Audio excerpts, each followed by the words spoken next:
Raya and the Last Dragon is finally here, but is it as good as everyone is saying it is? Let's find out in the review.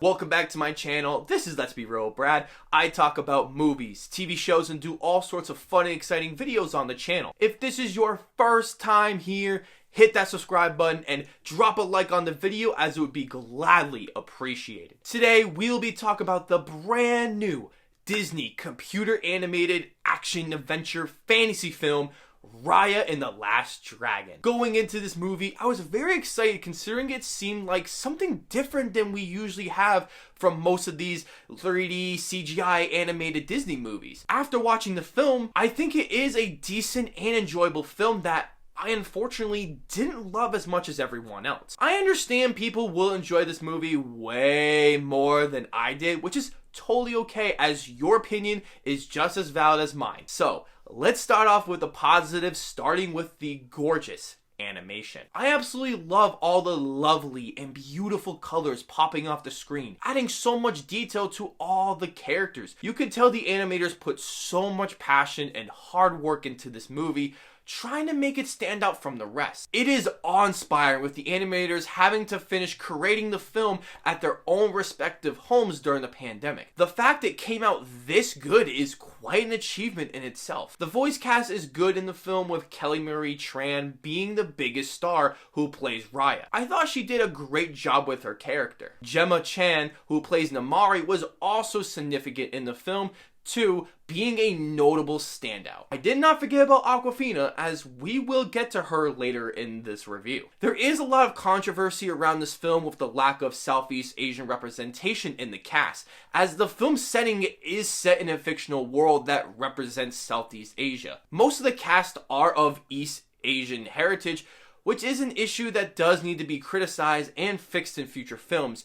But I am still glad we are getting this much representation in American animated film. It makes me very happy and excited that there is more representation on the big screen that will create more diversity, which the world needs. It is a big step in the right direction that I can't wait to see more in future films. The action in this movie is the best I've ever seen in an animated Disney movie. At times, I felt like I was watching Kill Bill with his intense, beautifully animated sword fighting scenes. There are also exciting chase scenes with so much visual flair, feeling very unique and special. These moments in the film blew my socks off with how great you can make animated films come to life. A few times later in the movie, it felt like I was watching an anime film, which I will admit I wished there was more of. The music is pretty good, being performed by James Newton Howard, who is a terrific composer. His score added to the film's excellent animation and world fueled with excitement and action. It made these scenes so wonderful to watch,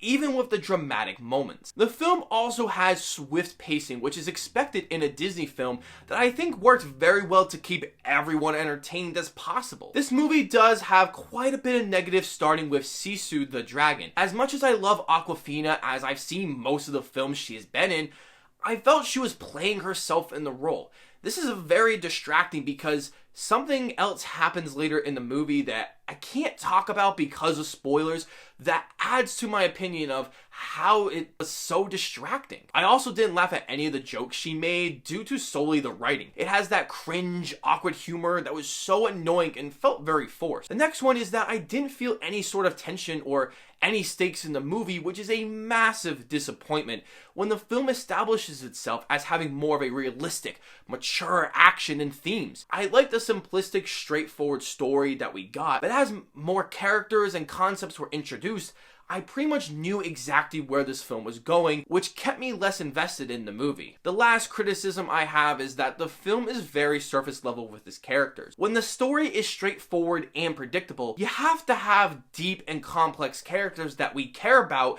and feel connected to. The film attempts to do this with, at times, that does work exceptionally well, more so toward the end of the film, but with the abundance of characters and lack of complex characters, I didn't feel connected to anyone, which is surprising considering Disney has some of the best characters in their library. Overall, I think this is a fun, enjoyable, mature, animated film that I do believe will bore younger viewers due to its more mature themes and more realistic looking character designs, but it does have beautiful animation along with a decent voice cast that has many of the things that you come and love when you see a new Disney movie. I personally feel as though there were a lot of potential that was missed in this movie, but I still think this is a movie I would recommend seeing. I am giving Raya and the Last Dragon a 6 out of 10. So, have you seen Raya and the Last Dragon? And if you have,